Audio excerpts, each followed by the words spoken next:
Well, hi, everybody, and welcome to our continuation of work within Discipleship in the New Age, Volume 1. We're in Section 3, the 6 Stages of Discipleship, and we're looking at I think it's part number 3 as well. I just want to make a little segue because it's quite interesting. He's talking about the relationship of disciples to the hierarchy and accepted disciples. And this is a little segue. He says, in this world's cycle, the work of the hierarchy is conditioned by the disciples. So when you look at the word conditioned, you might substitute the word limited, just the way we can say that the ruling planet of a zodiacal constellation conditions or limits the full effect of that constellation. So disciples are the conditioning factor, the limiting factor, the factor that determines whether and to what extent the constellational energy can come through. And they can well understand, therefore, that is, the disciples can understand, or should understand, why the last fetter cast off by a master is irritation, with an exclamation point. There's a little bit of humor in that, a little of the dry DK humor. And we can imagine, we too, in our disciplic role, we try to work with people and through people who may have less experience than we do.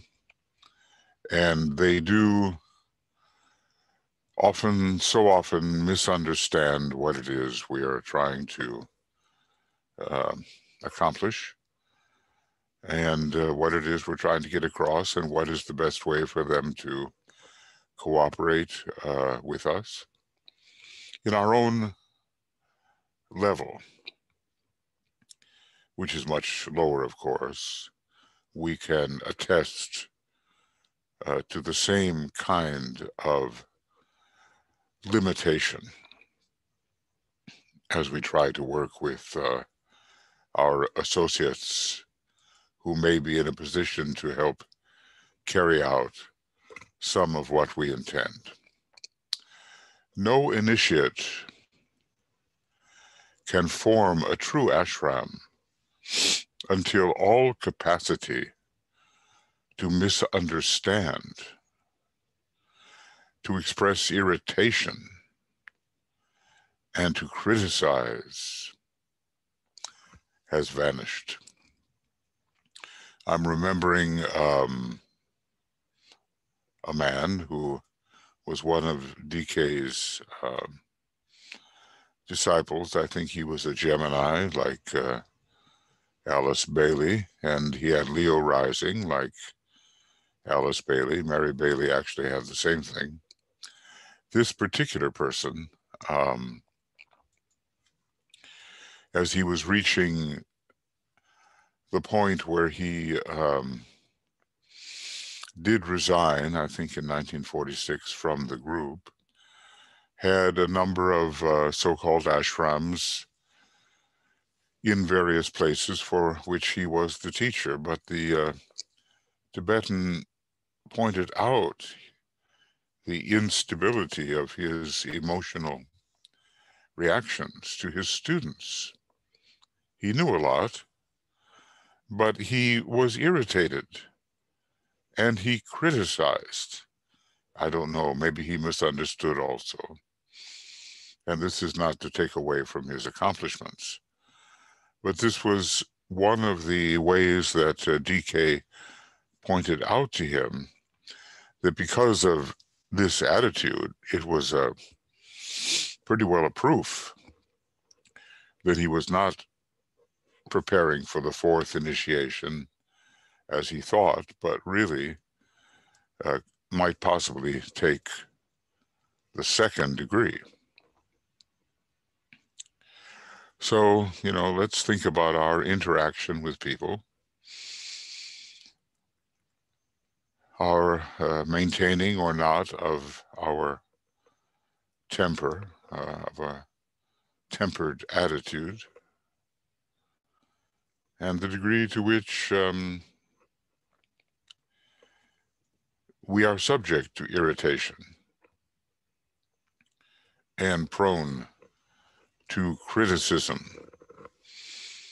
These are somewhat Martian, Mercurian tendencies. We have to use these planets in different ways, different from the customary. The power of thought of a master, says DK, if misused, could be a potent destructive force.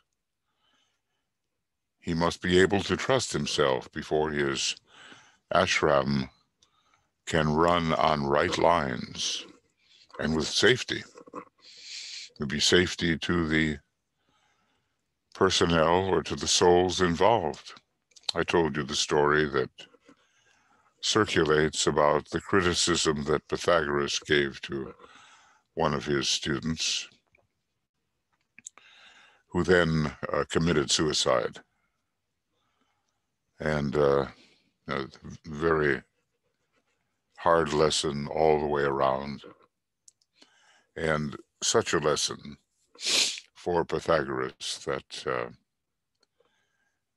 in his the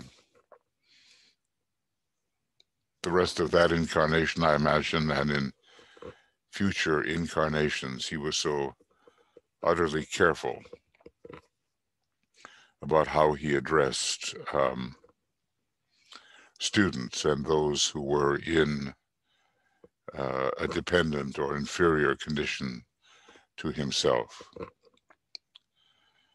And that's a good lesson for all of us. We never know, being disciples as we intend to be, how powerful our words or thoughts might be, for good or for ill, in the lives of others. So this takes us then to the sixth program, and from page 698. In this work of assembling the necessary thought power for constructive work, the egoic, the etheric web is definitely involved. And I suppose we can get a lot more information along this line if we study telepathy and the etheric vehicle, something that is certainly more due in my life. I don't know about yours. It tends then to reorganization of the web. And in order to avoid the chaos that can come through the disorganization of the web, reorganization is necessary. So thought power for constructive work helps to reorganize the etheric web. We are reminded, that the hierarchy is called the Society of Organized and Illumined Minds. Academic explanations do not help the student to understand this. When the mind the instrument of thought is the vehicle of soul life. You know, the mind held steady in the light of the soul. Soul light and soul love, it's the vehicle of soul life, soul light, and soul love. And the etheric web is responsive to the inflow of energy from the mind.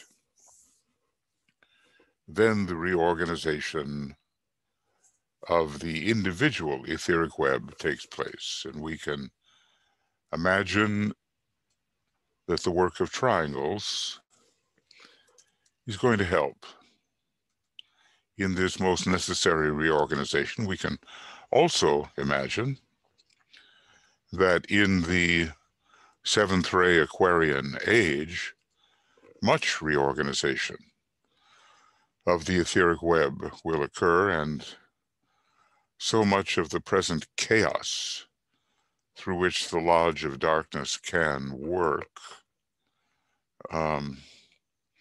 will begin to vanish, and a much more orderly approach to the physical plane, and less swept by violent emotions and their chaotic results, will be the signature of people's response. The individual etheric body is only a part, an aspect of the etheric web of humanity. And on it goes, of course. The whole web of space is interconnected. The steady reorganization of the many parts leads to the transformation of the whole when enough time has elapsed. So we have that to look forward to, an age of increasing order of the kind that is not rigid, but responsive to the outlines of the divine plan. And maybe we can have that occurring in our own individual lives as well. The medium through which this takes place is the mind, and here we seem to be capitalizing that word. At least this is a direct lift from the Alice Bailey CD-ROM, and now we don't capitalize it. Well, without carrying the matter too far, capitalizations or non-capitalizations can carry certain hints. The mind creates or formulates those thought forms or embodied energies which express upon the mental plane the measure of the disciple's understanding of the plan and his ability to convey the embodied mental energy to the etheric body. We're told, you know, in those two mental signs, Aquarius and Gemini, that they do, or they are energies which very much condition the etheric body. And DK tells us that we can energize the etheric body through the power of thought, which is, I think, an important point for disciples to realize. So his ability to convey the embodied mental energy to the etheric body is here discussed, but note, unimpeded. by the emotional nature, which is the most out of control for the majority, or by any lower upsurging of desire. Desire is a great cosmic principle, and it rejoins the apparently separated parts. It's kind of an aspect of love, really. But we're talking about lower desire, which is divisive, as we have witnessed in those people who are subject to the lower Martian vibration.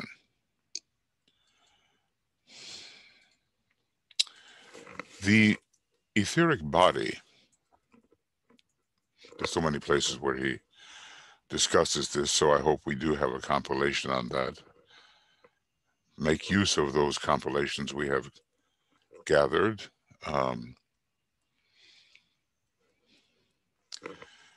There are many of them, and we've had quite a number of cooperators who have helped in the gathering of compilations so that we can study topically, as DK recommends.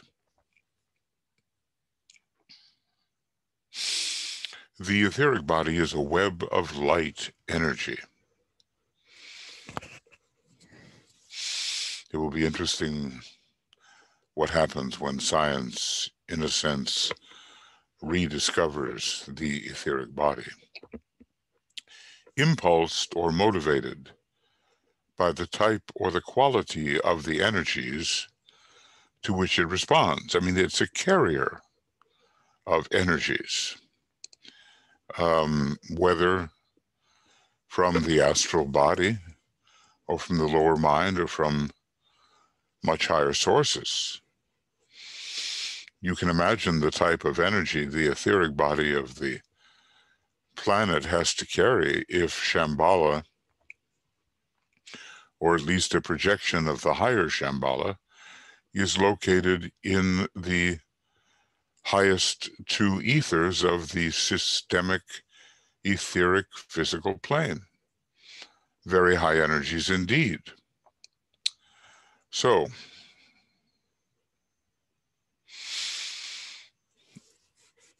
it's a wave of light, impulsed and motivated by the type or quality of the energies to which it responds from the angle of evolutionary development.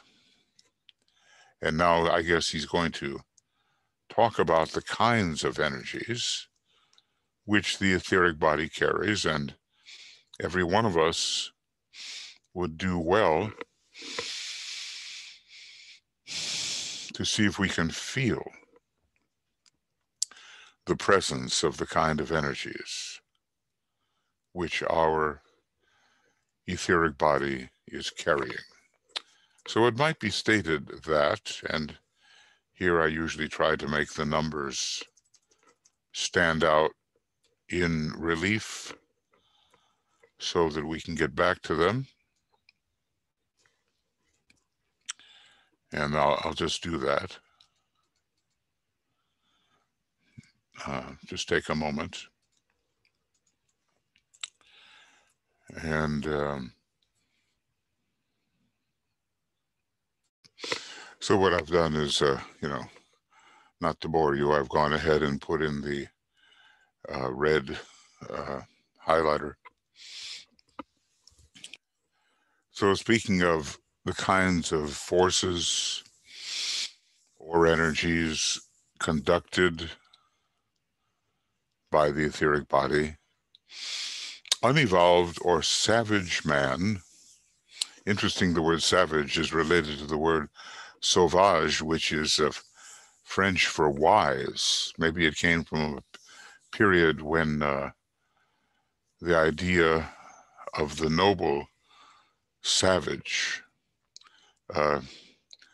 was coming into existence as a rebellion against the abuses of the early industrial revolution. The so-called satanic mills, the factories which basically ground people to a powder. It was so inconsiderate of their health, and they died in many ways in that kind of enforced labor of early industry. So the idea of the sauvage, or the savage, who was very close to nature and was not subject to such abuses, came in as kind of a counterpoise to the conditions that were existing very much in Europe, England, in those early days. Unevolved or savage man responds simply to prana, or to physical energy. That's what the etheric body would carry, vitalizing the appetites of the lower nature, developing the instincts which carry intelligence, but unconsciously so, and thus lay the foundation of a physical vehicle as the outer garment of the soul. That's what we study largely when we use the fifth ray, the garment of God. And we're looking for, of course, the one behind the garment, but we also have to study the garment and somehow avoid becoming entirely obsessed by it. At this stage, let's call it, during the early petal unfoldment of the causal body, egoic lotus, at this stage, intellect is embryonic. The physical appetites and the five senses are the dominating factors. We've all been through it.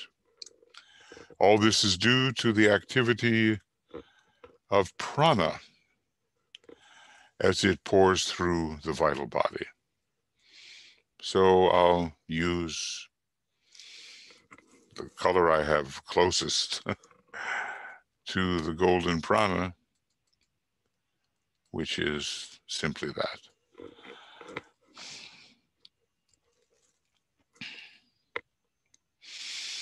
Well, this is, we might call it a Lemurian stage.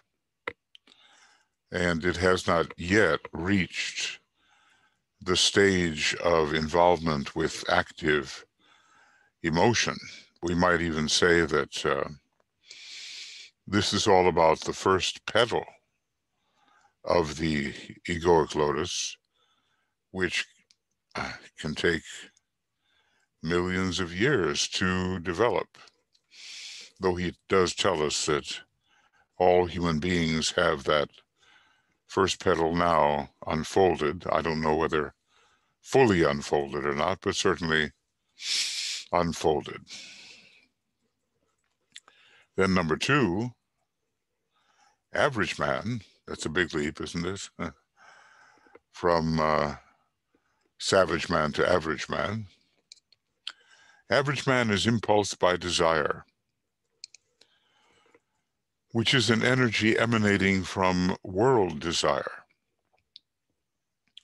and which, developing or organizing the astral body, generates desire energy. So world desire is at the root of it all, that we find in our own individual system. It pours into the vital body. The method of this pouring in, of course, is one of the superphysical techniques, or, to be examined one day superphysically.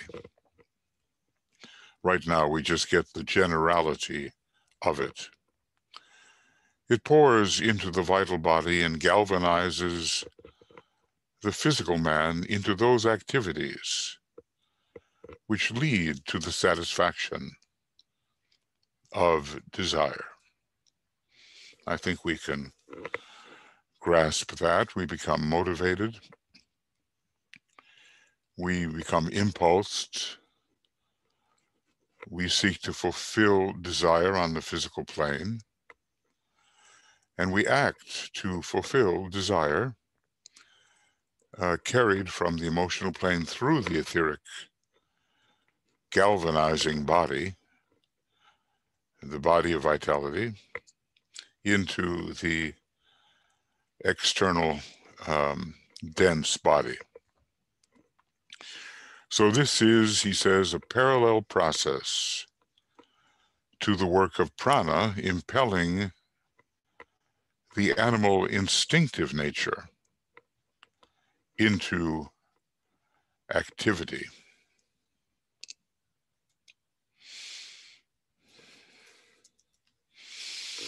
The animal is not driven by what we normally call desire, but it is kind of a latent desire, and you certainly can see it in the higher animals.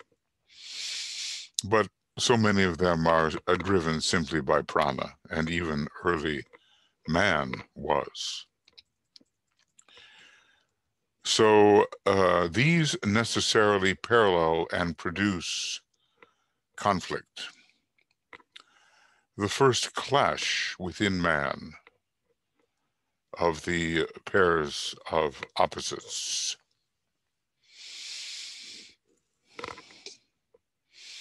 Well, certain of our desires will fight with pranic tendencies and instinctual tendencies. In order to fulfill those desires, we will have to overcome certain fundamental instinctual tendencies which would ever repetitively drive us in the same direction. Desire becomes a higher thing, somewhat detached from this instinctual fulfillment of the physical form. Gradually, the pranic energy, well, let's see, I think what I'll do here is I'll use this color, which will suggest the rose of the astral body. It could be the red, of course, at first, but gradually into rose, and then into palest pink, and then white eventually. Gradually, the pranic energy becomes automatic in its activity. It was not so in Lemuria, and the conflict between the dense outer physical and the vital pranic energy had to be resolved, with the etheric body dominating finally, and that was a form of initiation. Gradually, the pranic energy becomes automatic in its activity. I think we can attest to that in the way our lives work, unless we find ourselves to be ill in some way during those periods.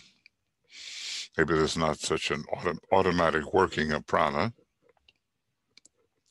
But there are many pranas, 5 maybe, 5 vital airs, ruling, according to the light of the soul, different aspects of the dense physical body. So there's a whole science there in which pranas we are working with at different stages of our evolution. But the automaticism, the I guess we could say the autonomic nervous system, the sympathetic nervous system.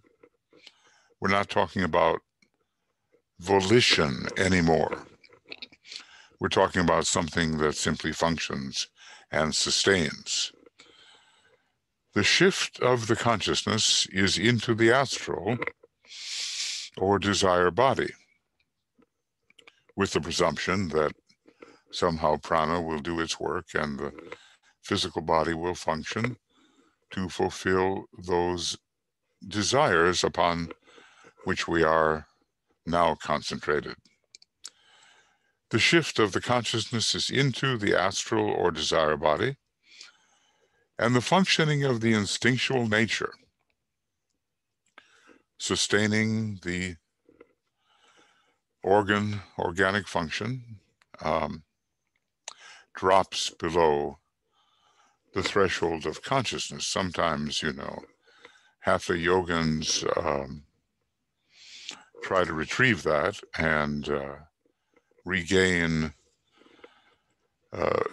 volitional control over what have become largely automatic responses. And it can be questioned whether or not, though interesting, this would be a retrogressive movement. It certainly does, however, convince science of the power of the yogi involved, and then perhaps alert science to something that's going on here that they had not suspected. Man then focuses his life in the astral vehicle, and his etheric body becomes animated by the potent inflow of desire energy. And we're going to find just a very large number of people who are in this particular stage.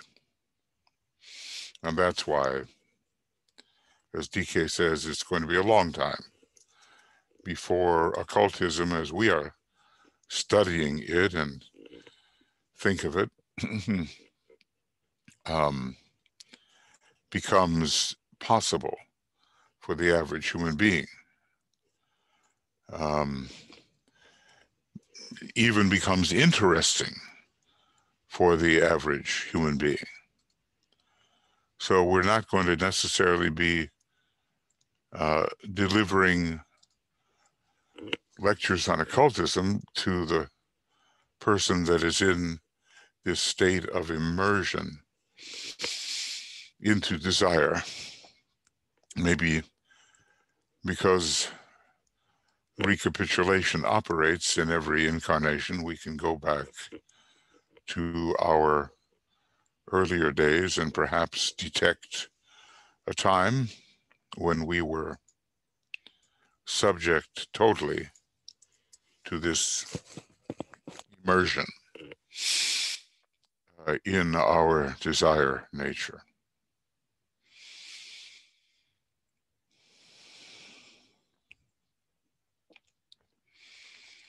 Now, if you're, an advancing human being and you're beginning to wake up earlier in your incarnation, you may be somewhat objectively aware of the stages through which you are passing, because the attitude of the observer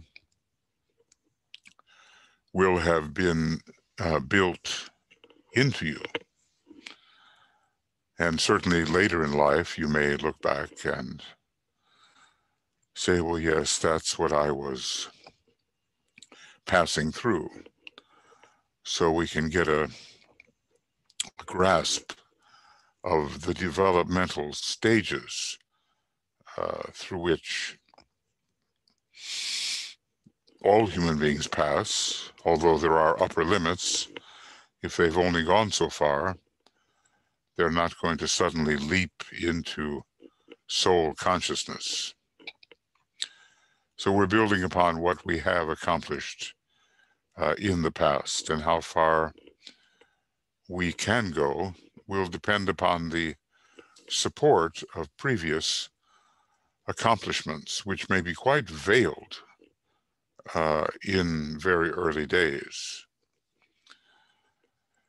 So it would take quite a high soul to know that this is an incarnation and these are the stages through which he or she is passing.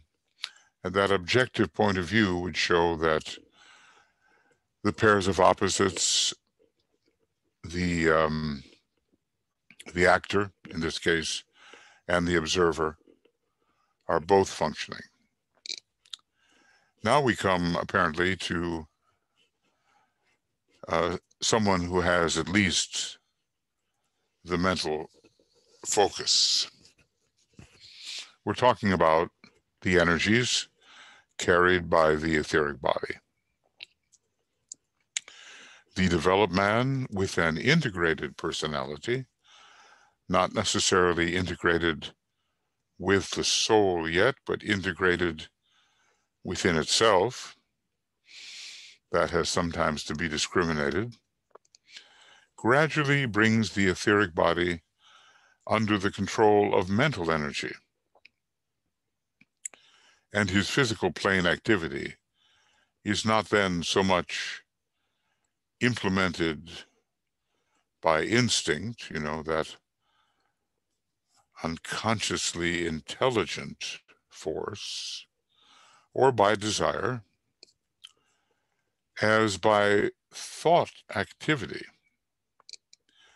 dedicated to and expressing the nature of a man's plan. So implemented, whenever you see the word plan, you think about that third method of inducing soul control,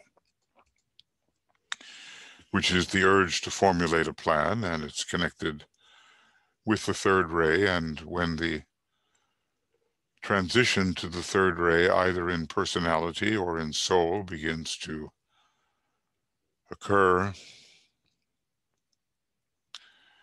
then we have a new phase. We understand from the rays and the initiations in the latter part of the book. Is it page 470 or 570? That you can't have in the beginning a third ray personality. You can only have 4, 5, 6, or 7. You cannot have in the beginning a third ray soul, or a second ray, or a first ray soul, but only a soul 4, 5, 6, or 7. That's really an important piece of information. And I'm sure there are many other pieces of information like that DK either has revealed through hints or will reveal in future teaching that will help for us to adjust our ideas towards greater accuracy. So the outer activity is governed more by thought, in this case, than by desire impulse or instinctual impulse. And to put it clearly in terms of one of the sections of esoteric astrology, where the role of Saturn, third ray, is discussed, we are not driven up and down the land, but we are the controlling factor, and we hold our center. This plan that the outer form through its activity expresses, this plan indicates increasingly his intelligent behavior. Selfish in the early stages. We see it all the time. Complex and dualistic in the intermediate stages as he vacillates between his impulses towards selfishness and unselfishness, but slowly responding to the world plan and to the divine intent for humanity. So think about, your outer activity and to what extent it is driven, and to what extent, though there may be impulses, it is controlled by the mind.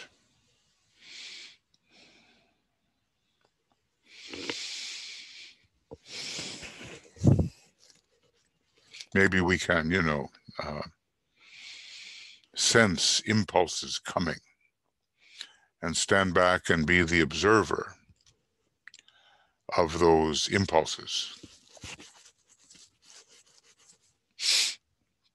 At least I think we have reached the stage in our development where we should be able to do that. And that's what the evening review is all about. During our work during the day, we have been maybe the observer of much of what we've done. We've held that secondary and, well, let's call it a higher position, a supervisory position. That means, visioning from above, supervisory. And then, when we do our evening review, it comes easier because we have seen how it is we actually function.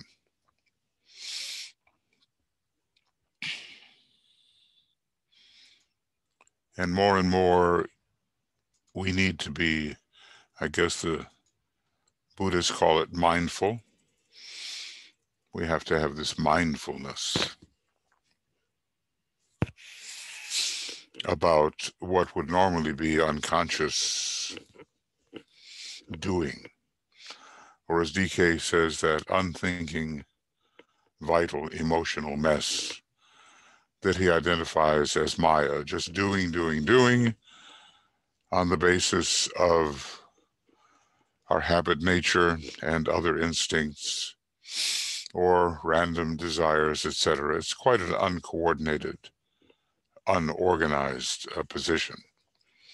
Finally, and here we're continuing to talk about what the etheric body carries, what kind of energies. When the power of the triangles, the spiritual name given in the secret doctrine to the soul, and we can divide that soul mechanism into three, but basically it expresses in some way will, love, and intelligence. When the power of the triangles is being imposed upon the personality, and when that word is used, that's not it.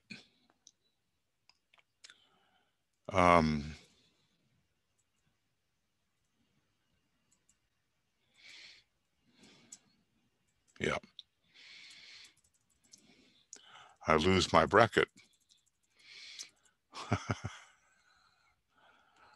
Then I can't make the proper kind of insert. So when that word imposed is used, what I was going to say is think Vulcan and the spiritual will of the soul.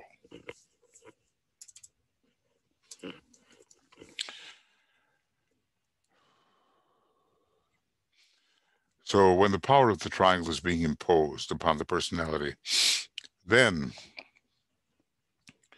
their energy supersedes the other energies of the personality. Triple energy from above superseding the lower reflection. Their energy supersedes the other energies, and the personality, focused now in the mind and responsive to soul impression, expresses upon the physical plane through the medium of the physical brain and the body the intent, potency, and nature of the all-inclusive soul. So finally, our etheric body will carry soul energies. Finally. And at first, that's impossible. And right now, the majority of human beings have some kind of camomonastic energy being carried by the etheric body. Maybe not pure Kama, because in the Aryan root race we've come a ways from the strictly Atlantean approach, but some blend of feeling and thought which get very confused with each other and result in chaotic action upon the physical plane. I don't know when you might be listening to this or reading it or participating with it, but we've recently had an attack on the capital of the United States, and when you look at how the mob was functioning, it wasn't thoughtful. It was just filled with passion and with kama manas. It was filled with glamour and illusion, or illusions that were passionately, emotionally followed, and thus became glamorous. The individual etheric web galvanizes the automatic physical body into activity. So, you know, all of our new medicine, vibrational medicine, will be focusing on the condition of the etheric body and what's working its way in the form of vitality or in the form of miasmas and thus of disease into the physical, dense physical body. The energies controlling the physical body through the medium of the etheric web are the four mentioned above. Okay, well, that's exactly what we want to attend to and realize that our own etheric body is carrying forces and energies and mixtures of what have been suggested in these four possibilities. It's never just all one thing or another, but we keep on adding to the type of energies that the etheric body can carry, and we should be at that point of evolution when increasingly the energy or energies of the soul can be carried and thus will work out on the dense physical plane with a real reorganization of affairs on the dense physical plane. So then what happens?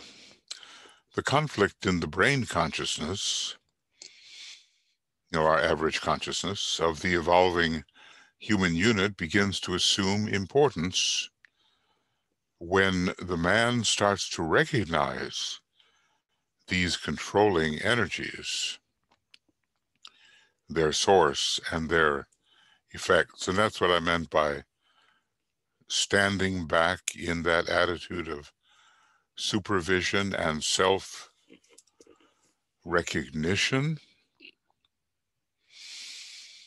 and having to note the value or valuelessness of what is being carried in our etheric vehicle.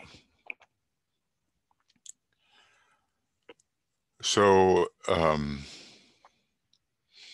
when we begin to notice, we can choose more in a more plan-aligned manner what energies we will cultivate and what energies we will subdue. Remember, in white magic, cast out this, cast out that.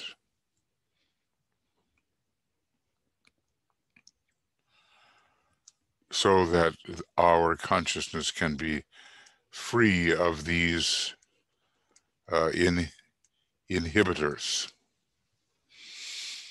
And, you know, any serious student of occultism knows that it's going to take some time and some lives before we are effective. It is immediately obvious that the work of the disciple is therefore almost entirely within the realm of energy and forces. Okay, and that's why maybe DK said that his most occult book was the esoteric astrology book, because it dealt entirely with energies and forces. The study of occultism is the study of forces and of their origin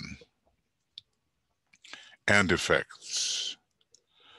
It may seem complicated to the average individual who just wants some emotional security that comes through, let's say, believing in this savior or that savior, this teacher or that teacher. But eventually the fifth ray enters and we begin to analyze, really, what's going on behind the scenes. And that's what Master DK is giving us the opportunity to do as we carefully study his rather, to us, detailed books. I'm remembering someone who wasn't very fond of a treatise on cosmic fire, and said that studying that book was like opening a big fat tome on 19th century botany, you know, with all of the interest that kind of botany book would have had for such a person. It just seemed like too much detail, too dry, and yet it is a book written for the initiate consciousness. And ashram is a place where, in this study, enters the laboratory or experimental stage. It's not just about words and learning in a mental way, it's about actual physical experimentation. The disciple is supposed to be in process of becoming aware of the forces and energies which condition him as an individual. These originate within himself and produce changes and specific effects in his life expression upon the physical plane.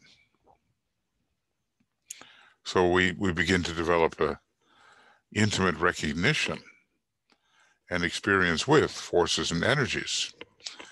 When he knows himself to be the life, I guess that's the monad, and the lives, all the other aspects of his nature as they express the monad, whether we're dealing with the egoic lotus or the personality or whatever part we're dealing with, the life and the lives, as the secret doctrine puts it, a sum total of forces and a controlling energy.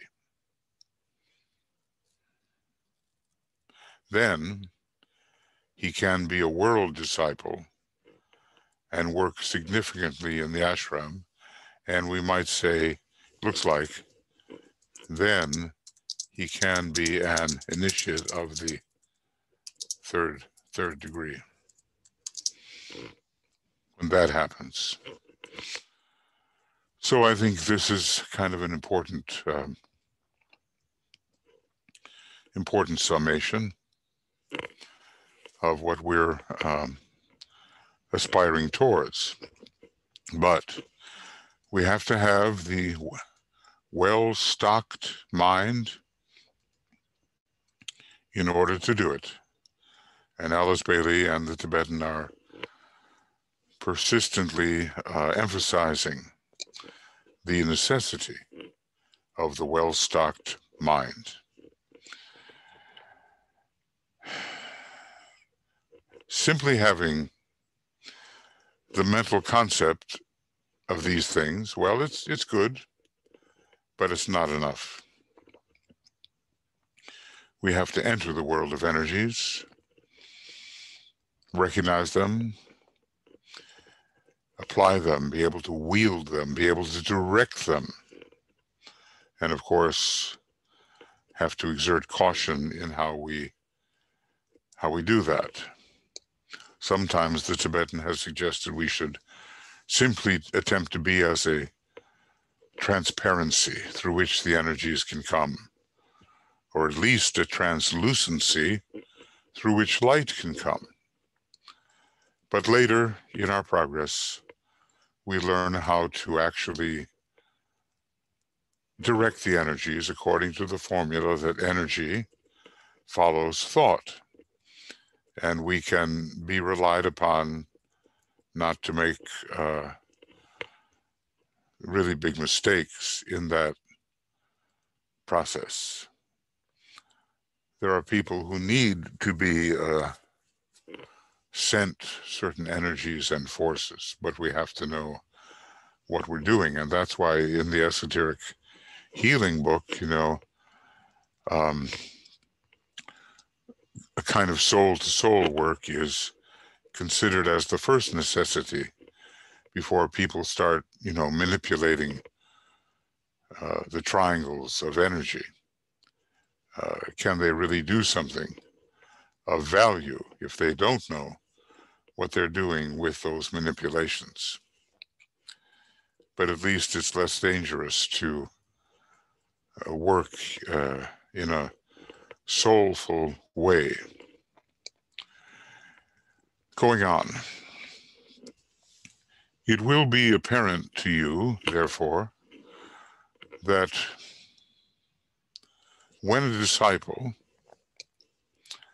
enters into an ashram and works in closer relation with his master than heretofore, he begins to collaborate as far as is in him with his fellow disciples. So the group consciousness factor becomes a great reality to such a disciple. Then you have, in terms of occultism, a repetition of the relation between the life of the group, in this case, the master, and the lives, in this case, the disciples. So, a repetition between the life of the group and the lives of the central energy and the responding forces. The disciples are the responding forces. Okay. So this is all realistic talk about what it means to really enter the ashram and cooperate in a new phase of spiritual elevation and spiritual usefulness.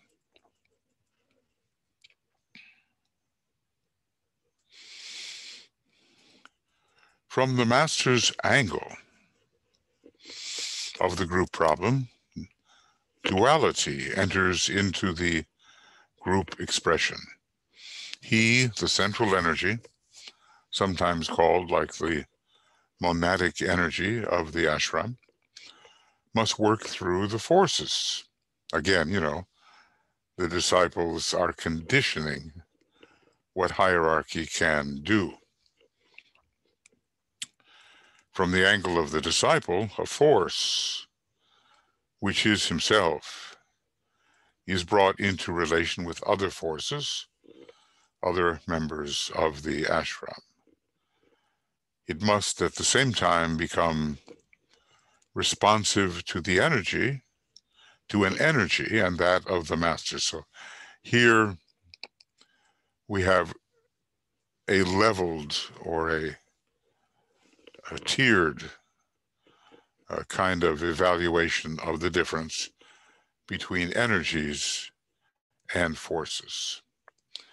So this response comes through the recognition of identity, of purpose, of origin, and of nature, but not identity in the field of expression. And this is where Alice Bailey, in very blunt terms, tells us to mind our own business and let other disciples mind their business, their method. They are responding to the same purpose, of the same origin and nature, namely the master, but their modes of working things out will be different according to their ray and astrological nature and their experience, and they have to be allowed without interference. You should do it my way, to carry out what the purpose as seems best to them. So energies and forces. So from the angle of the disciple, a force is brought into relation with other forces and at the same time has to be brought into relation with an energy, which is the master.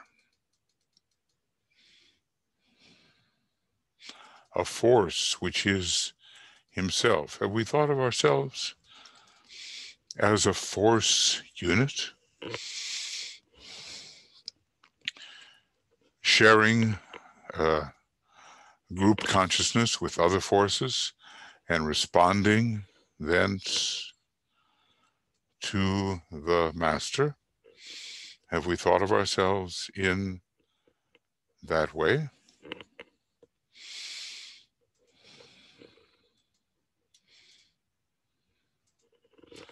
And I think, in order to sort of depersonalize our impression of ourselves and to help take the eyes off the personal self viewed in a personal way, we should begin to think about ourselves in relation to others as force units, units of force. And maybe that's the way the master views us when he forms various aggregations or combinations of individuals to do certain things. He's not affected by strictly personal considerations. He thinks in terms of force and the response of those force units to the energy which he represents. You can see, therefore, that an ashram is indeed a very vortex of forces set in motion by the many types of energy within the ring pass knot of the ashram itself. It's not that the master releases only one type of energy. He may have many, but he is the energy center in any case.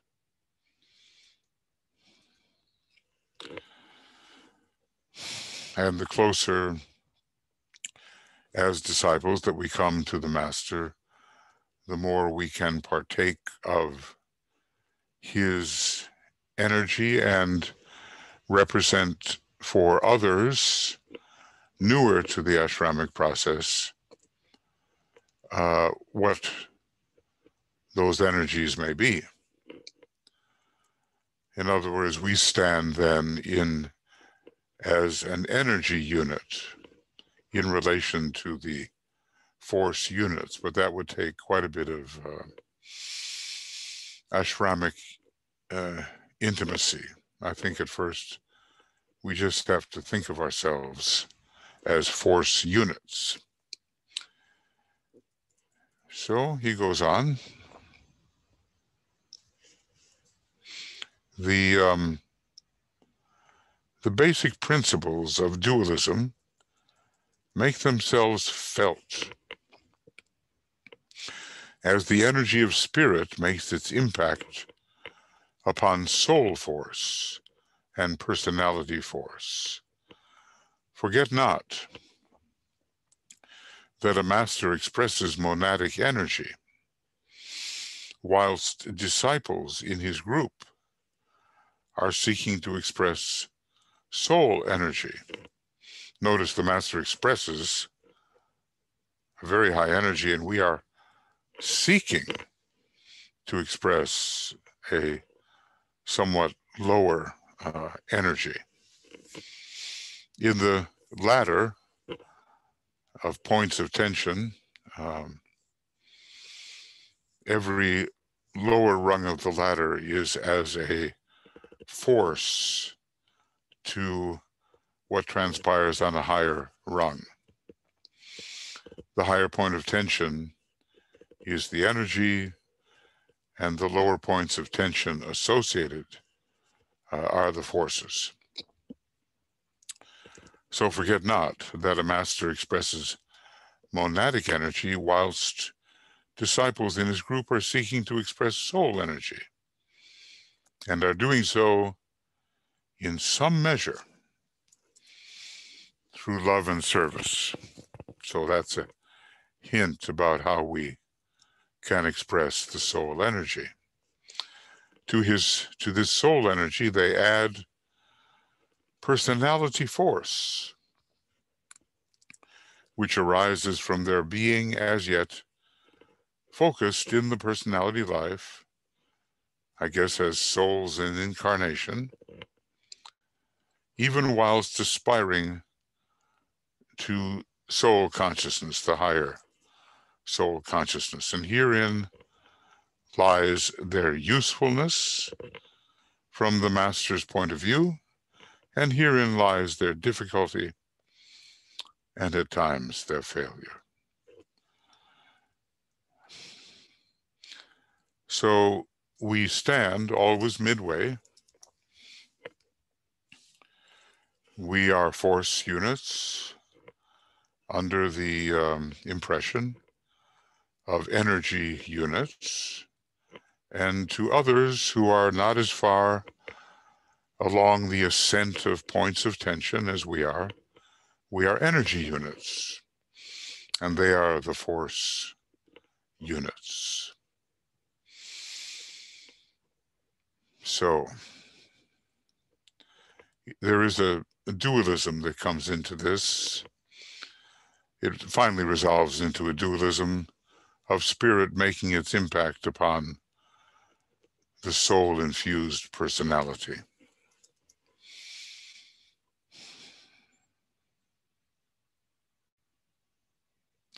And is that happening? Is that happening in our life? Now, as we begin to build the Antikarana, especially given the technique that Master DK has elaborated in some 100 pages in Rays and the Initiations, we are reaching into the so-called personality of the monad, namely the spiritual triad. So our way towards the way of higher evolution has already begun. But from the practical point of view, we're learning how to express soul energy. And he refers to it as being, all-inclusive. And it's really much more than we may think when we associate it with the monad. In other words, there's a danger of seeking out what monadic energy is before fulfilling soul expression. So first things first, the soul, the all-inclusive soul, the group conscious soul must be fulfilled because it's a second ray center, basically. And in order for the first ray center of the monad to express itself safely, the second ray has to be added to it. Disciples within the master's group or the master's ashram, there is a distinction, have a potent effect upon each other, for everything in their nature is accentuated. The master has to watch carefully to see that he does not unduly stimulate the disciples' vehicles through the very fact of his relation to them. One of the names of the first ray Lord is the power that touches and then withdraws. The touch has to be exquisitely measured because the master does stand as the monad stands. And so he has definitely, whatever his ray, he has a first ray function. I guess we have to really acknowledge that we're being given very practical instruction, advice about how ashrams really do function and what are the responsibilities of the master and what are our own responsibilities to each other if we may find ourselves in a master's group, say, and our responsibilities to the monadic center of the ashram, and that is the energy unit, which is the master. The individual disciple has therefore to watch the effect of three groups of energies, which all make impact upon him.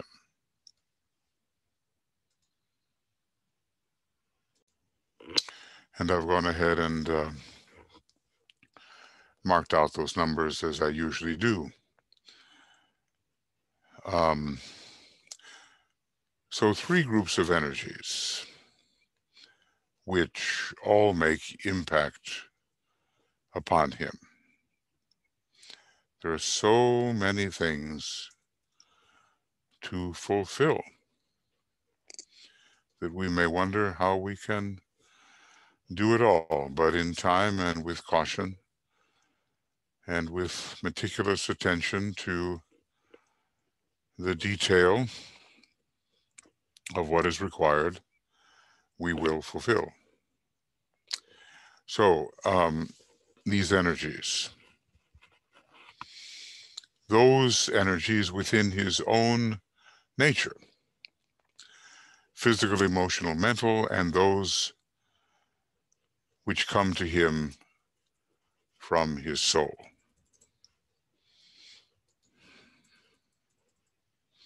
Okay, that's pretty microcosmic, and it has to do with the lower 2 points of tension, personality and soul.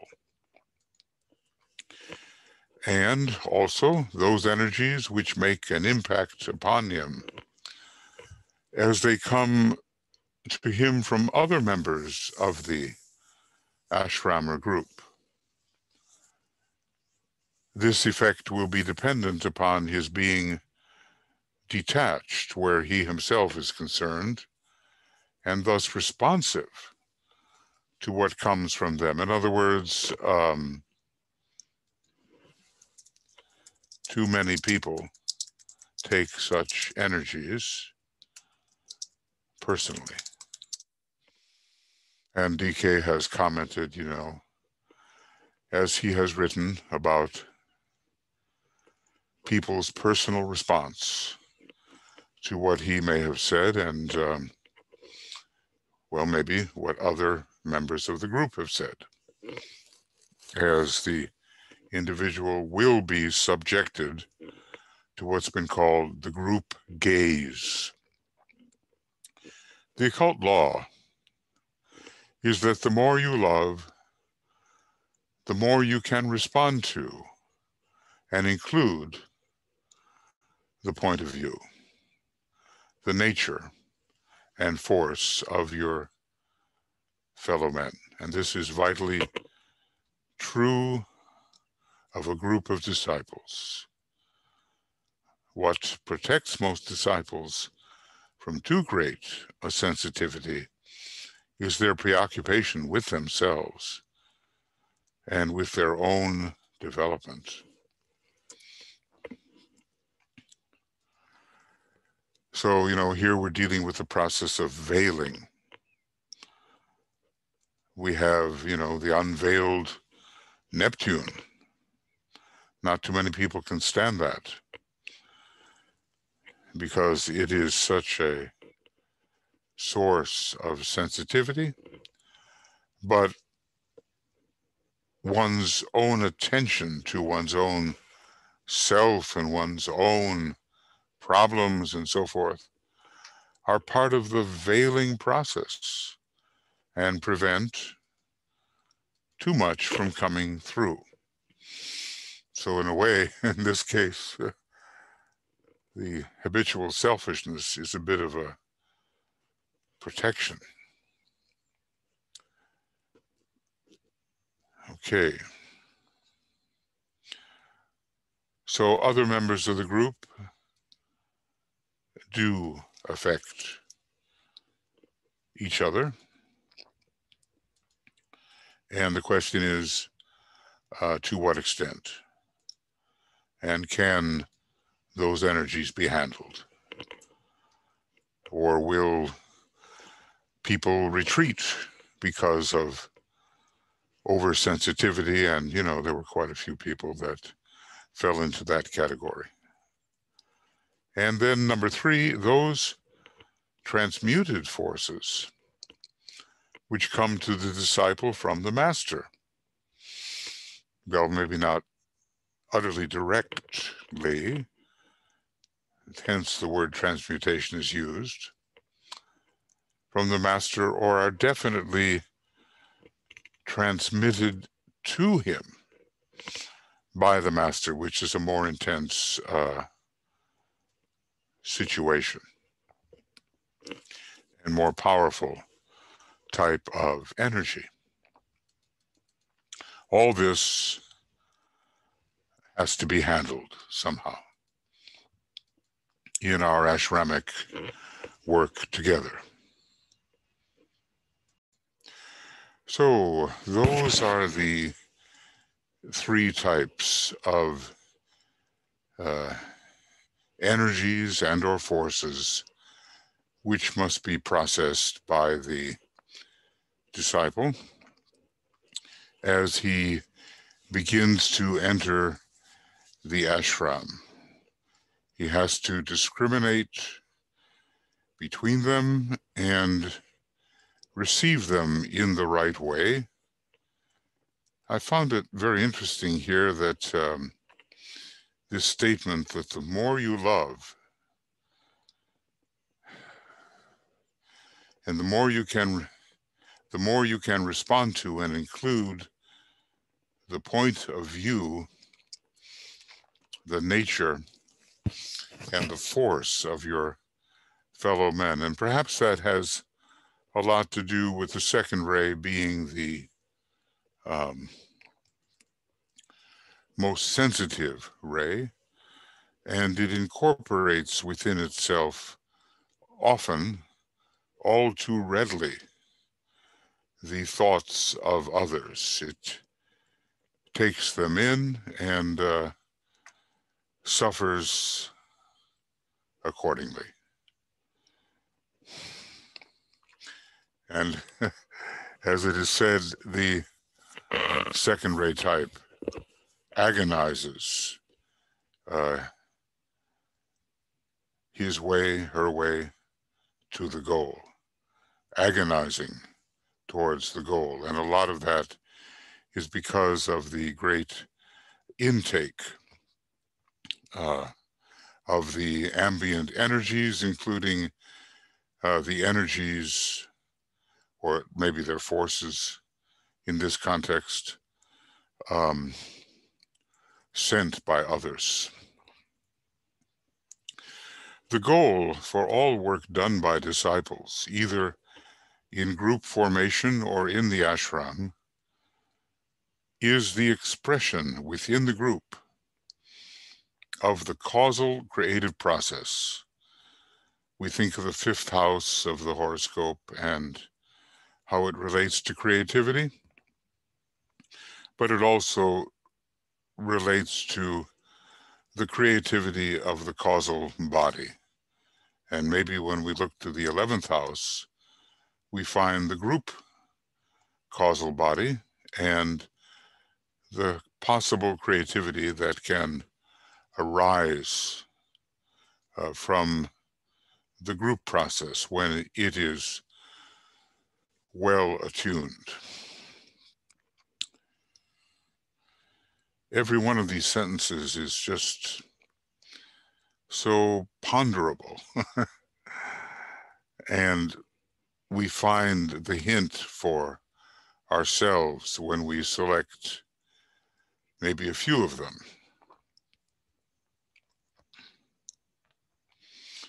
upon which to ponder. They hold for us the necessary occult hint. He says then that this is summed up in the words which I have already quoted to you, the life and the lives. Under the guidance of the Master, our creativity proceeds. It's not some kind of individual attempt to express our own personality. That's the old way of, we might call it artistic, creative expression. Instead, we want to express what is deep within occultism and real and true, and from a higher point of tension. And in the case of the ashram, it is what the Master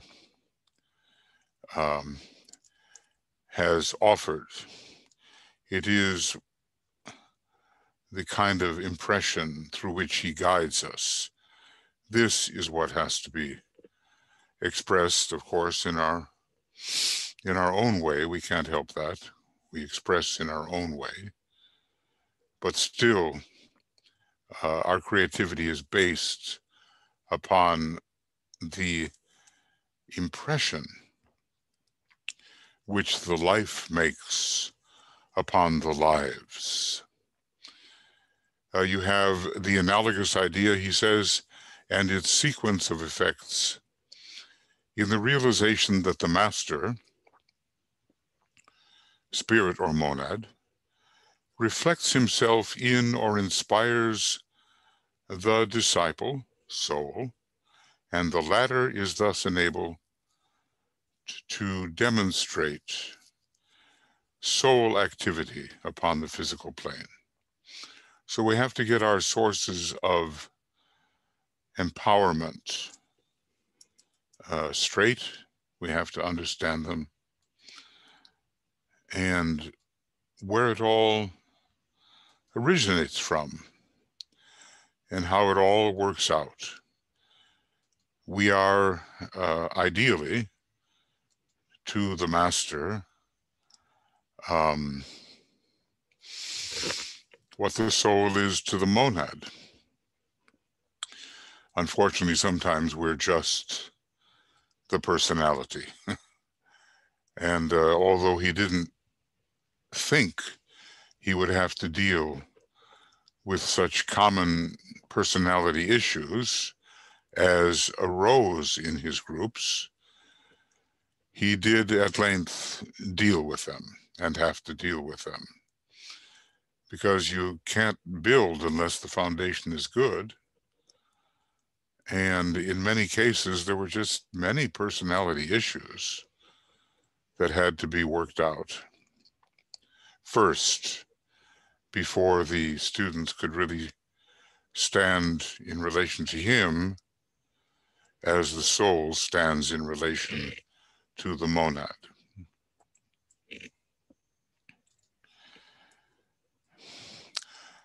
I would like to consider in greater detail the nature of a master's group,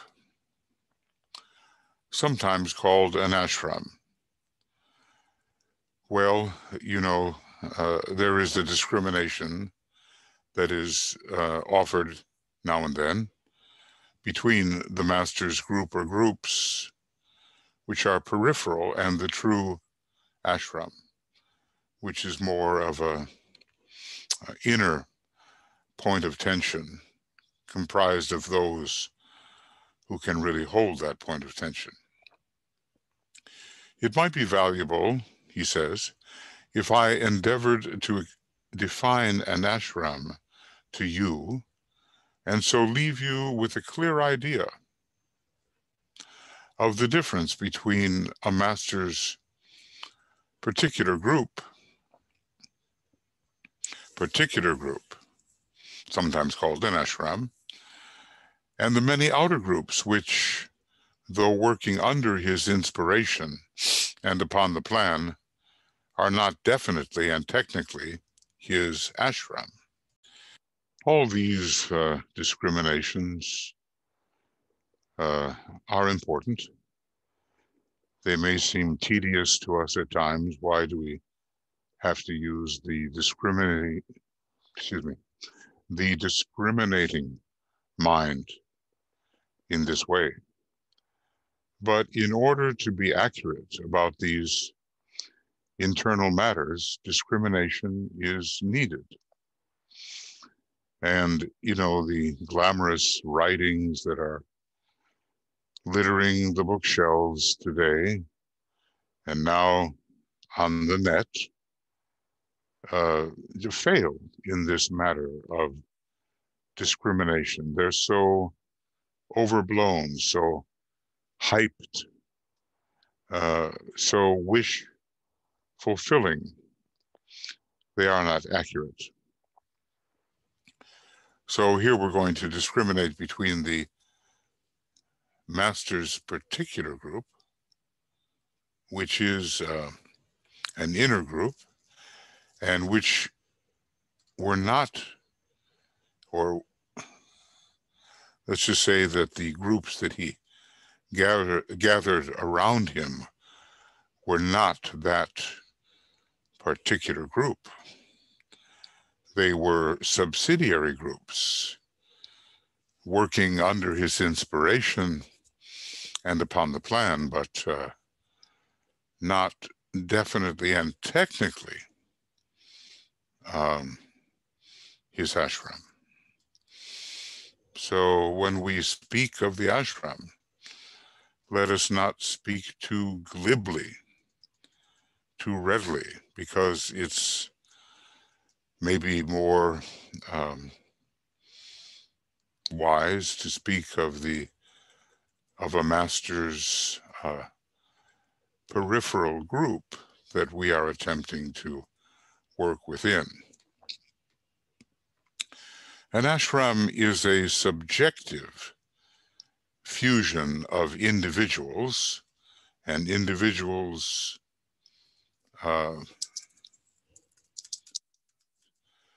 these are souls. The true individual is the soul, and not of personalities, gathered together for service purposes. Okay, we're going to get some good definitions here.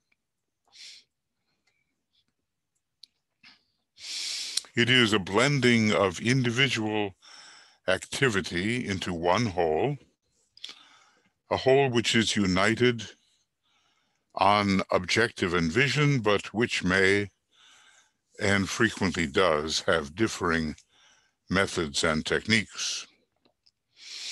So we have to allow for that and not impose our way because it's the best we may know and most familiar to us upon others gathered together with us who may have different methods of working out the objective, the vision, the goal. The work of the ashram is essentially the presentation to the world of those service purposes which are carried forward as seems best to the individual disciple under the impression of the master and with the cooperation of the group, the ashramic group, because we do stand in mutual support of each other when we are members of the master's, well, even his outer groups, but certainly if we are members of his particular group, the inner group. A group of disciples, you know, this is, I'm recognize this paragraph as one that is often quoted in the arcane school. A group of disciples is not pledged to do the same type of work in the same way and at the same time. That would be regimentation, wouldn't it? A kind of quality of the very totalitarianism on a mini scale that we're trying to, what is the word? Dissipate, dispel, negate. They are pledged to work under the inspiration of their soul, as their souls may direct and dictate, strengthened by the contact with the master and with each other. Yeah. This is one of those golden paragraphs.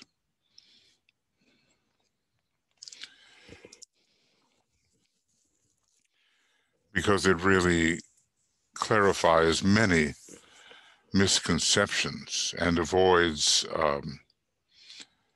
that kind of stultifying standardization which can result when these ideas are not known or assimilated.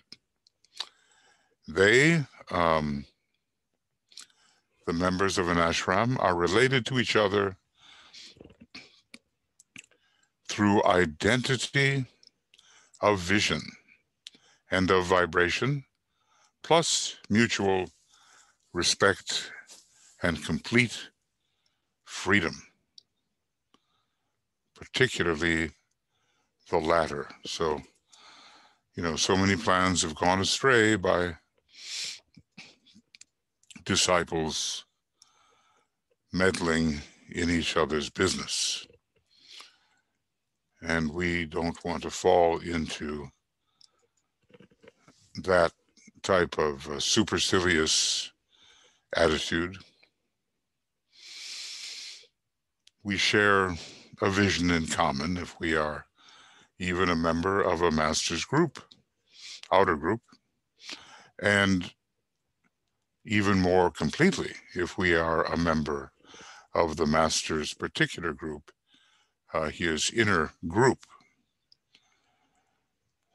So,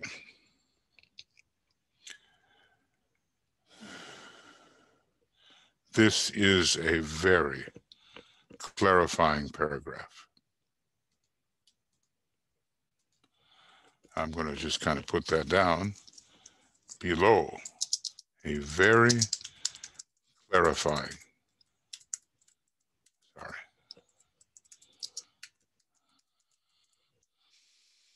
A fusion of individuals, that is, of souls. I think I've used the wrong color there. It's a brown. I didn't mean to do that. Okay. That would be more like it. So, just think about how you're relating to your fellow group workers,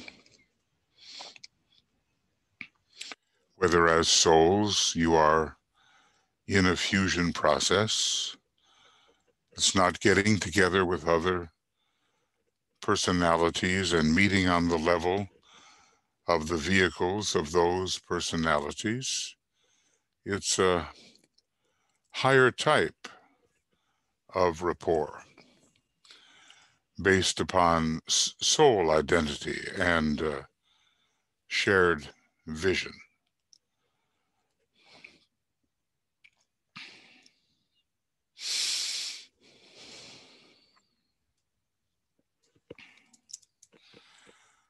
So let's try to go back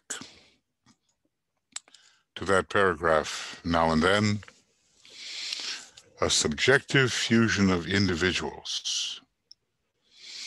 And as I've said, these are souls and not personalities.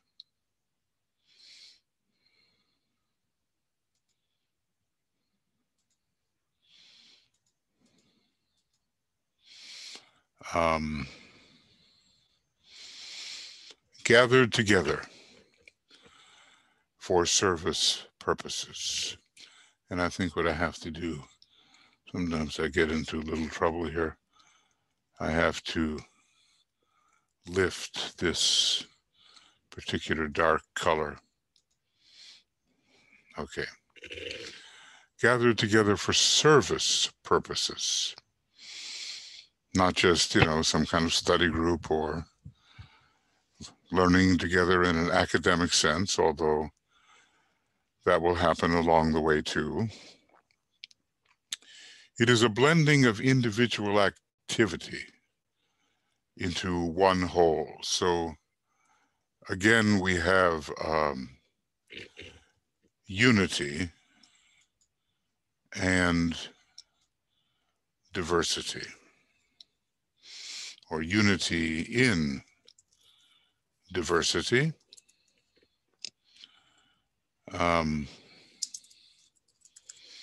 Unity in diversity. A whole which is united on objective and vision, goal and purpose, but which may and frequently does have differing methods and techniques. We have to have the freedom to express as best we can that which we gather from the central and inspiring source. The work of the ashram is essentially the presentation to the world of those service purposes which are carried forward as seems best to the individual disciple.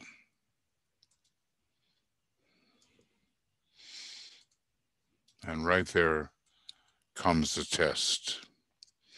Under the impression of the master and with the cooperation of his group.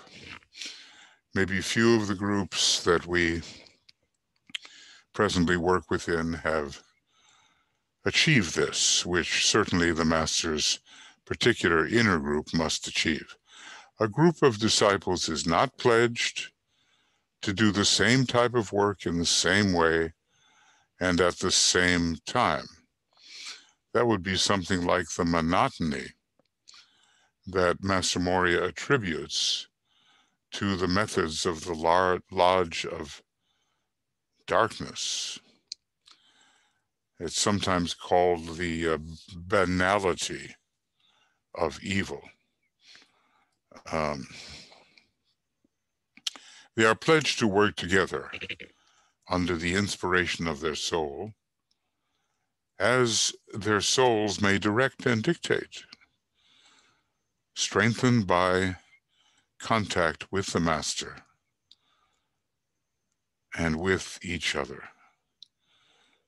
mutually supporting each other and inspired by the Master to pursue one purpose, but perhaps in a variety of ways. And what holds them together is identity of vision and of vibration, plus, okay, mutual respect. We do not belittle our fellow co-workers, and complete freedom, particularly the latter, freedom. So let us repeatedly ponder on this. And he says, as you ponder on this, I would ask you to realize that an ashram is not a group of people. I guess the word people is important. Remember, he said individuals, right? Not a group of people working under the tutelage of some master, the teaching of some master. This is important to remember. It is, as said earlier, a magnetic point of tension, a fusion of energies directed towards a common center and involving two magnetic factors. So let's see what these factors might be.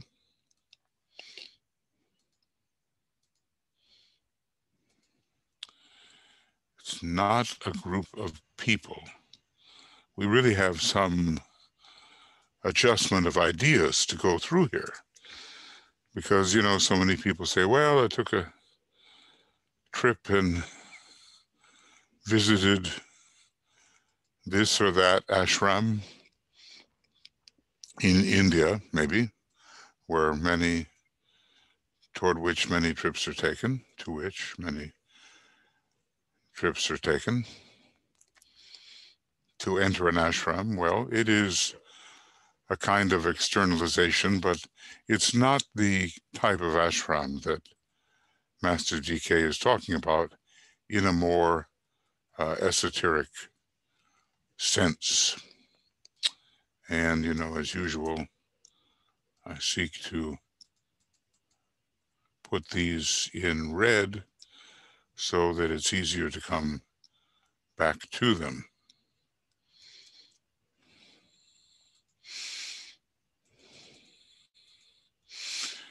So what are we looking at now?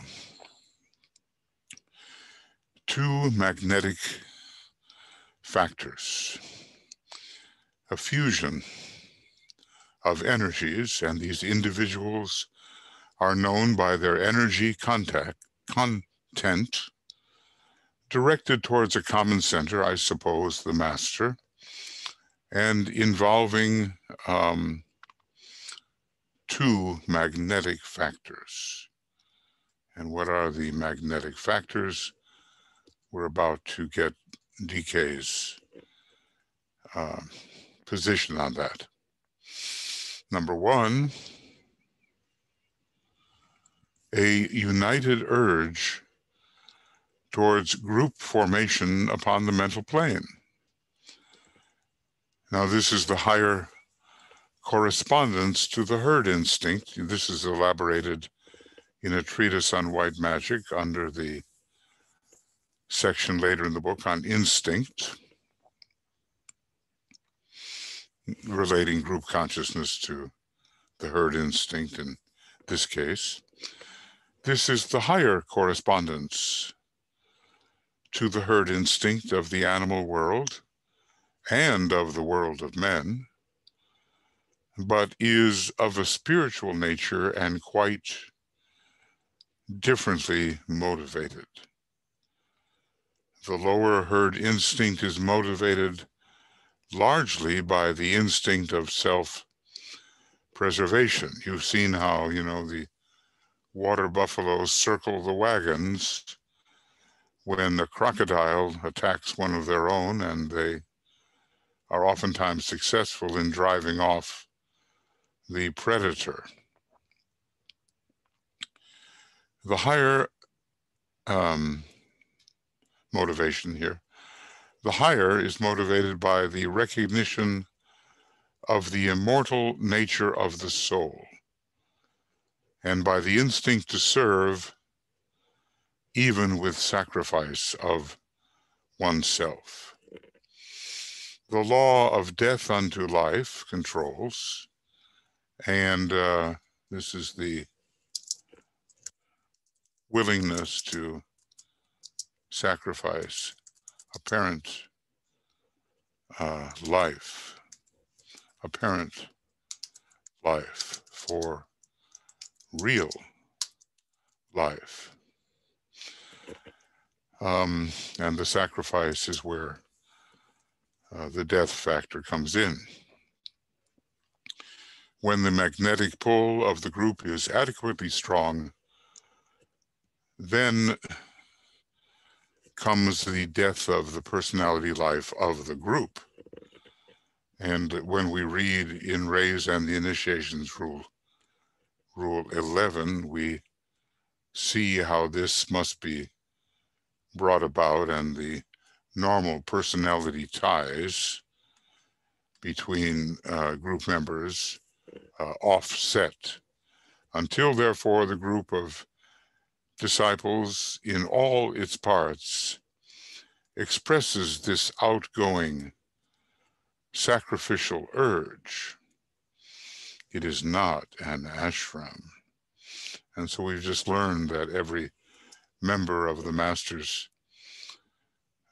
particular group expresses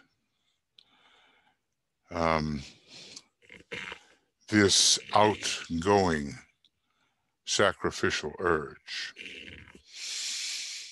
Think about that. And whether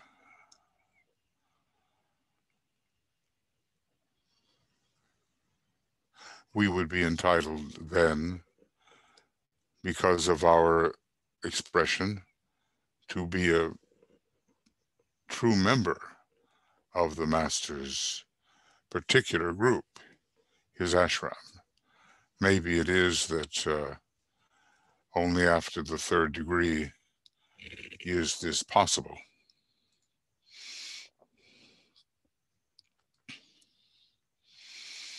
the law of death unto life. In other words, we give up what we normally call life for the sake of the higher life. And the higher correspondence to herd instinct is here. Recognition of the immortal nature of the soul, and by the instinct to serve, even with the sacrifice of oneself. You hear of great moments of sacrifice of the great teachers. Of course, we have in the Christian world the great sacrifice of the Master Jesus. He knew what he was getting into, but he had to set his face and to go to Jerusalem. It's not always possible to know when it is the Christ using the body of Jesus and when it's Jesus himself, but it was Jesus who faced the crucifixion, not the Christ, because he had gone through an equivalent long before, maybe 3,000 years before, known as the death of Krishna.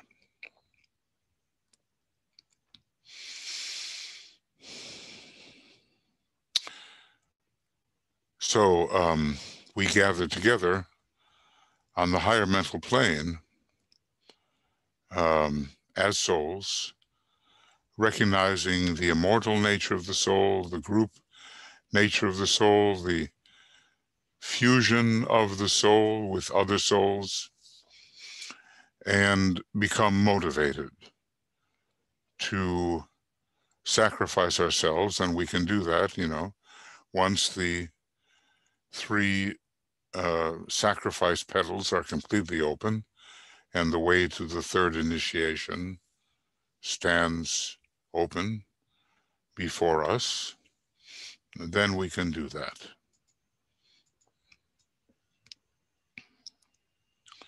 So these are about magnetic factors of the ashram.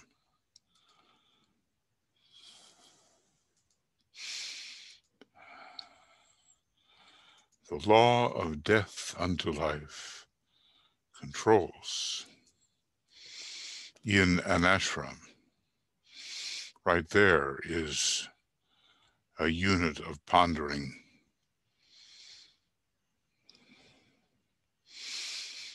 And when the magnetic pull of the group is adequately strong, then comes the death of the personality life. Now, I dare say none of us has yet experienced the complete death of the personality life. Maybe there are moments. And until, therefore, the group and those rules for disciples and initiates are all about group work, group initiation, really. Until the group of disciples in all its parts expresses this outgoing sacrificial urge, it is not an ashram, in the truest sense.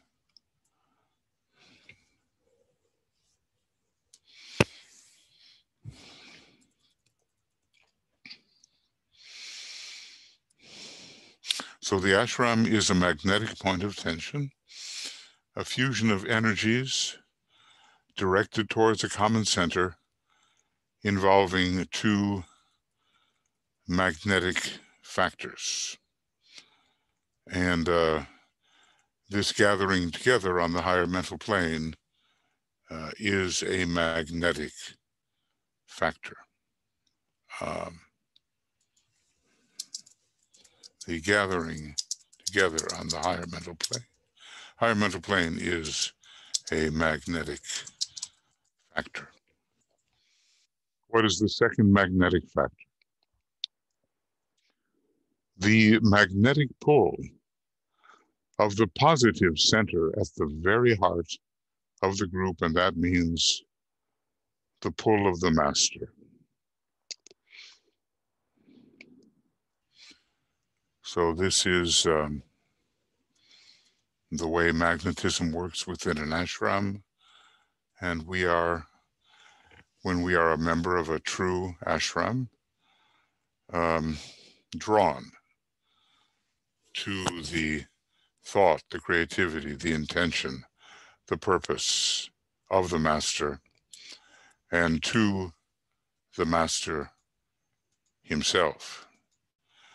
As you well know, theoretically at least, it might be said of much of our knowledge, at the center of the ashram ever stands ever the master, or else the initiate, an initiate, or a world disciple. Well, someone who has achieved the arhat initiation. In this case, I think, having achieved the arhat initiation,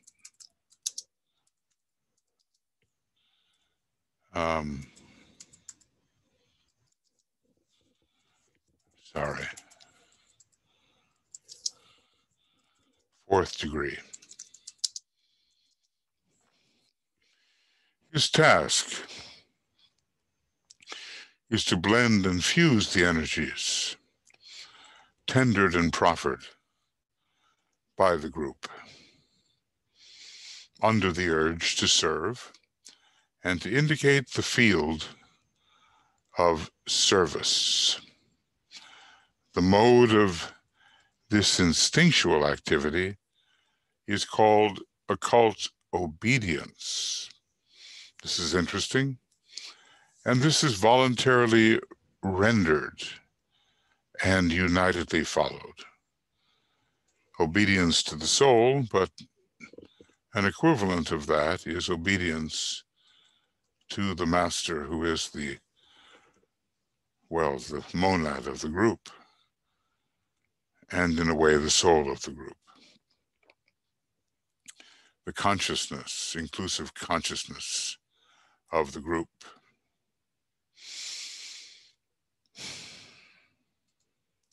When any group working in this way under a master is moved by one spiritual impulse and functions through one firm organization, like electrons around the positive nucleus of an atom, the potency of the group will become immediately effective and not before. So this type of organization is required before a group purporting to be an ashramic group or an ashram becomes effective. It's interesting here. At the center of the ashram stands the master, but for lesser ashrams, maybe on the highest of the mental subplanes, it can be a lesser initiate.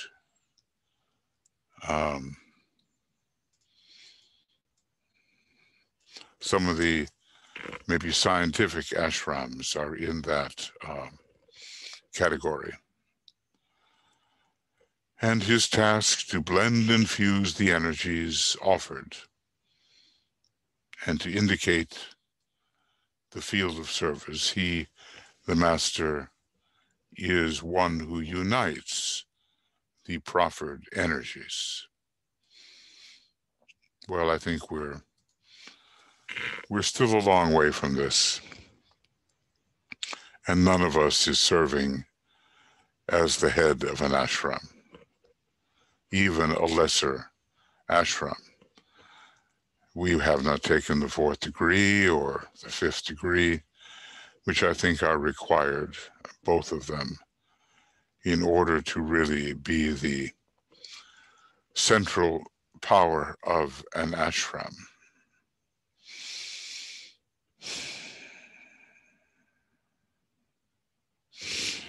So,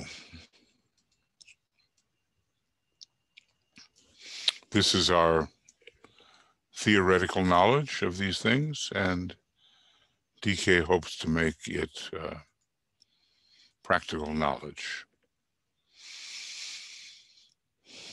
But we can get practice, because some of us are leaders of groups or central points within groups, hopefully in a non-egotistical sense, and energies are offered, and how successfully do we manage to blend them together and to assign work which will enhance the unity of the group.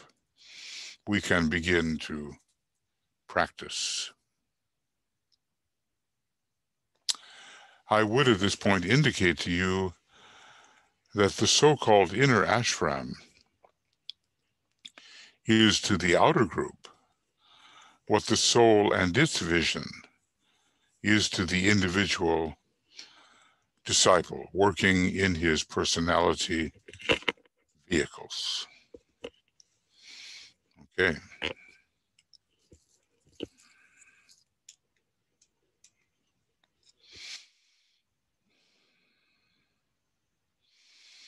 So the analogies are useful for us, and we learn this prioritization of points of tension. I wonder how many of us pick up the ashramic vibration, because we're trying to constitute, so many of us are trying to constitute outer groups to the ashram. That would be the least pretentious position in which to hold ourselves. We cannot claim and must not claim to be members of the inner ashram, and members of the inner ashram would not claim to be so.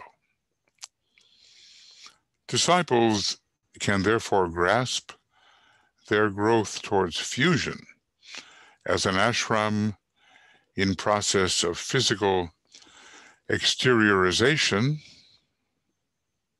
or in the process of physical exteriorization, by the development of their spiritual recognition of the inner group potency and their facility to contact the master, both as individuals or in group formation.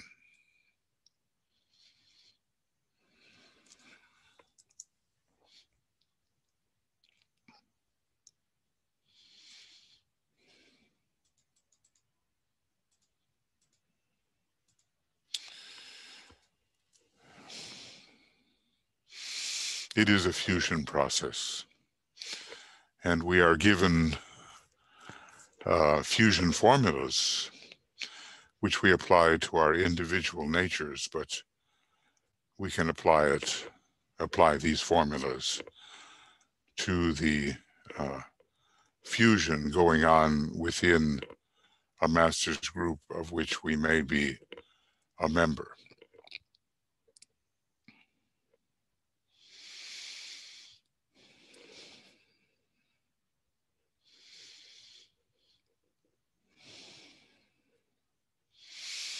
So that is a magnetic factor the master is drawing the members of his ashram, his particular group, ever more closely to himself. Well, there's a lot more here, and it doesn't seem wise for me at the moment to go any further. I think the next program will maybe take us to the end of this section, which is basically from 704 or so to page 709. Okay, so here we are then at the end of what we'll do for this program. It's the end of program 6 on the 5th of March, and we've gone from page 698 to 704. And we will begin with program 7 sometime in March, hopefully soon, and begin on page 704, which hopefully will take us to page 709, where this section 3 ends. So we've learned that there are energies carried by the etheric body, that they come from various sources, 4 of them, and eventually soul energy has to be carried and expressed on the outer plane. And we've learned that although within a master's group, and more especially a master's particular group or ashram, there is unity of purpose, of goal, of vibration, there is diversity in the modes of expression, and that this diversity can be a good thing. And we have learned that an ashram has 2 magnetic factors operating: the coming together of the members on the higher mental plane, and now, well, increasingly on the Buddhic plane, and which is where the ashrams, especially along the 246 line, are found, and a magnetic urge towards the master, a pull that the master, as the monad of the ashram, is asserting. Well, all these things need pondering.